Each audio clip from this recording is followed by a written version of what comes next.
On comprend mieux l'Ancien Testament si l'on peut l'examiner sur les plans culturels, économiques et idéologiques. Oh là là, encore. Si nous pouvons comprendre ce qu'est l'ancien Israël, les alliances qu'il a contractées et les tribulations qu'il a eues. Ma façon de voir...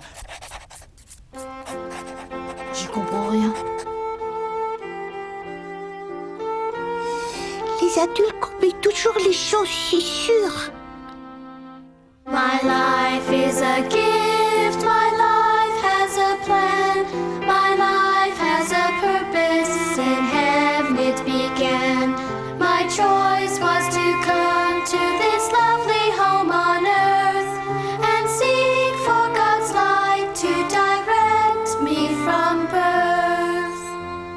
Le plan de notre Père Céleste consiste à être gentil et ne pas obéir à Satan, à ce qu'il dit, obéir à ce que dit notre Père Céleste. Et il a fait un plan selon lequel nous venons tous sur Terre. Nous étions avec lui là-haut.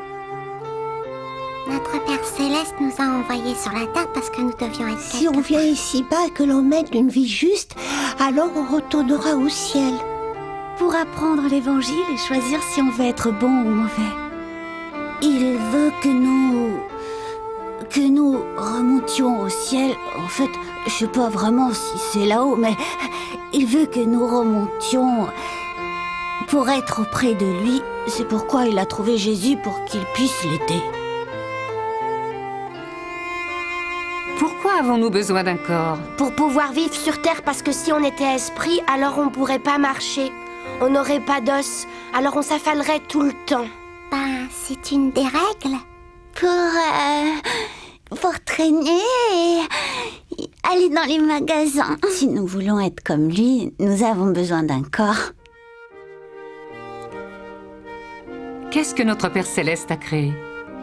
Il a créé les arbres et aussi l'eau. Notre corps et notre esprit. Et il a aussi fait les putois et les araignées et les insectes. Il a dit que l'herbe soit et que la terre et l'eau soient, et boum, ça s'est fait. Comment Adam et Ève ont-ils accompli le plan de Dieu? Ils avaient un très beau jardin et quand ils se sont promenés dans le jardin, le diable est arrivé dans le jardin. Ils ont tous les deux mangé un fruit qu'ils ne devaient surtout pas manger, mais ça faisait partie du plan de notre Père Céleste.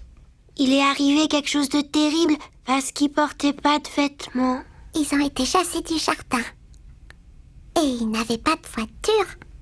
Si Adam et Ève n'avaient pas mangé le fruit, nous ne serions pas ici sur la terre.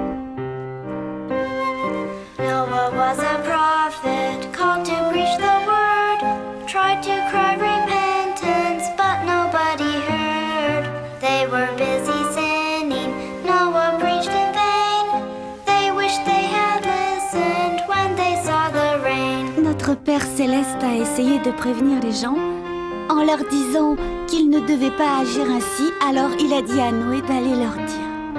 Il y avait trop de méchants sur la terre, et alors c'est là qu'il a décidé d'envoyer le déluge. Alors il a plu pendant 2 mois, non je veux dire 3, 4 mois, 40 mois et 40 nuits.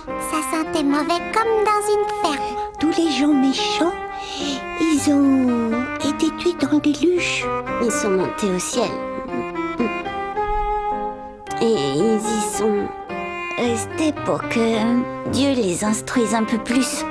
En fait, je suis pas sûre que ce soit en haut, mais... Ils sont montés vers notre Père Céleste pour apprendre la vérité. Et chaque fois qu'on voit un arc-en-ciel, c'est Dieu qui promet qu'il n'enverra plus jamais de déluge. Que nous apprend cette histoire? Notre Père Céleste aime tous ses enfants et pas seulement certains d'entre eux. S'il y a des gens méchants dans le pays, il faut partir, c'est sûr.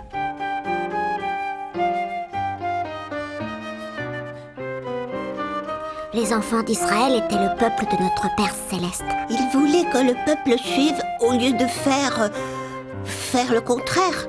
Mais le pharaon avait le pouvoir sur terre et il les a réduits en esclavage.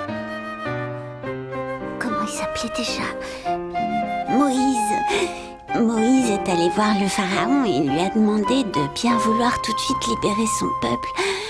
Et il n'a pas voulu, alors il a envoyé un tas d'ennuis. Le pharaon a dit « Cette fois, je n'en peux plus. Il n'y a plus rien à manger, ni à boire, il n'y a plus rien du tout. Alors, emmène ton peuple.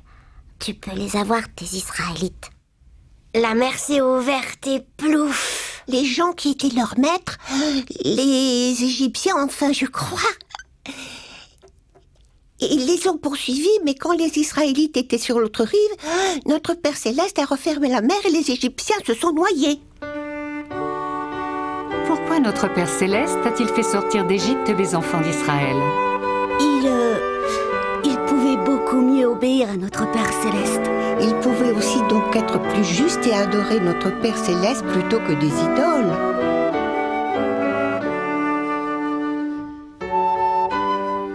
Les Israélites ont été emmenés en captivité à Babylone. Et il y a eu un garçon qui s'appelait Daniel.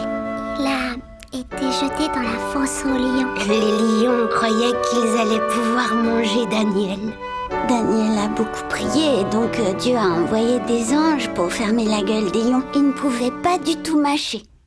Comment cela a-t-il servi au plan de Dieu? Quand le roi a vu que Daniel était encore vivant le lendemain, il a su alors que le Dieu de Daniel était le vrai Dieu. Un jour, il y avait un homme qui s'appelait Jonas et Dieu attendait de lui qu'il